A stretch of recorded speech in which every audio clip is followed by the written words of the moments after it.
Well, hello. Do you know what's better than having one best friend?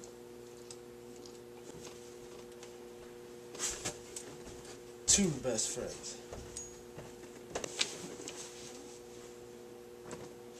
Well, hello. There's nothing more rewarding than a well-trained dog.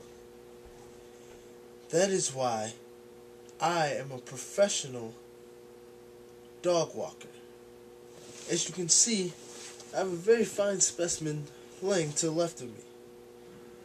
I know, he looks fantastic, but he hasn't always been this well trained. It takes hard work and dedication. But in time, your dog too may walk as well as mine does and behave just as well.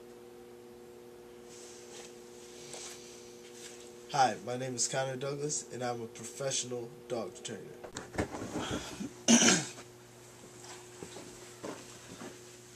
The most important part before you get started walking the dog is to make sure you're warmed up. So, do a few stretches, make sure the muscles are loose, and everything is ready to go. Take a few jog up laps, get moving, Bam. Get the tail wagging, make sure he's loose. Alright, lift him up. Well, there we go. Everything's ready to go. Once you're all warmed up, it's time to have a little fun. Make sure you got a proper leash for your dog. Some leashes can be thicker, some can be longer or shorter, but it all depends on how you want to walk with your dog. I have two different leashes. This leash is for a nice leisurely walk with few distractions, so I let him lead me instead of having him right by my side. So, once you got the leash on, you just start to get the dog used to the leash. Have him walk forward.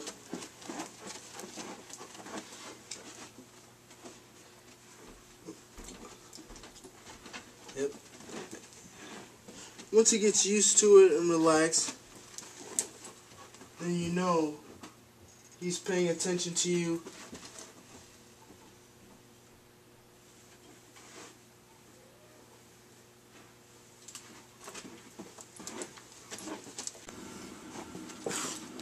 Once you have the proper bond between man and animal, then you can determine the pace at which you would like to walk. There's slower paces, like I demonstrated before, or there's faster paces, like so.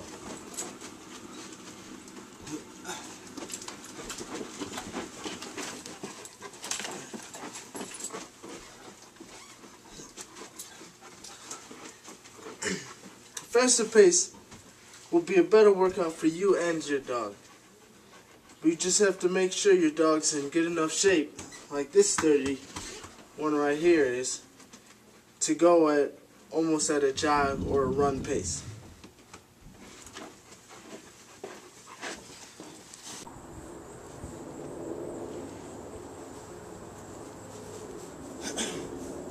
Once you get the hang of the technique inside, it's time to take it outside in a controlled environment. As you can see, there's much more distractions out here. Your dog may not be as focused. So, what we learned inside is to make sure the dog is paying attention to you and not his surroundings. So let's start to walk. Come on, man.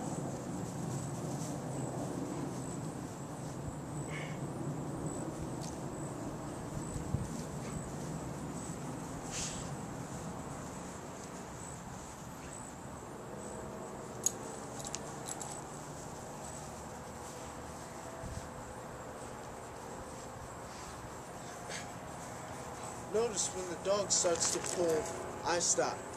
You have to make sure that you're walking the dog and the dog isn't walking you.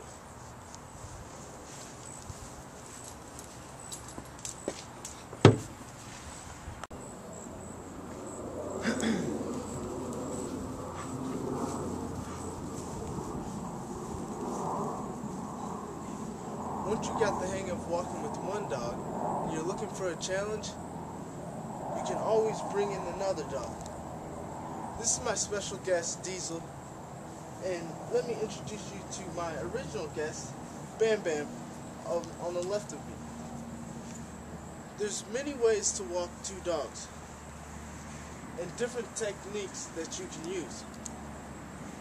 One technique is have both leashes in one hand and have them lead you, like so.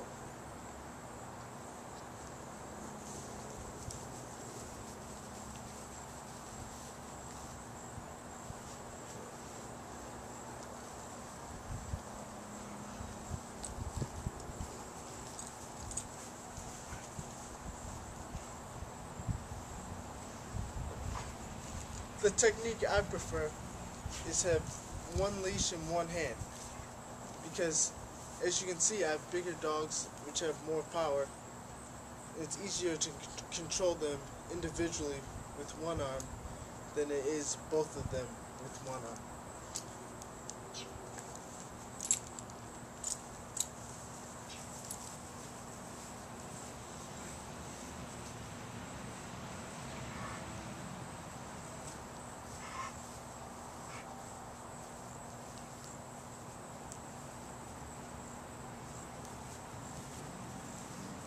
As you can see, it's a little harder with two dogs because you never know which one will get distracted and what they might see out in the wild. But once you get the hang of it in the controlled environment, it's time to take it to the streets.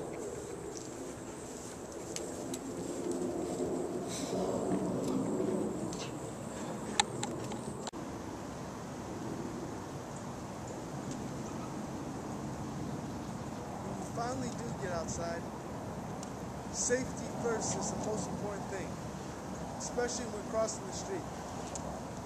Make sure you and your dog stop, look both ways, and then begin to cross. When you're outside, distractions are inevitable. New smells and new territories will intrigue your dog's sense of smell. Once you master walking outside with one dog, it's time for the final test, to bring in the other dog. It's very important that you keep both dogs under control, because if one gets more distracted, it might encourage the other one to.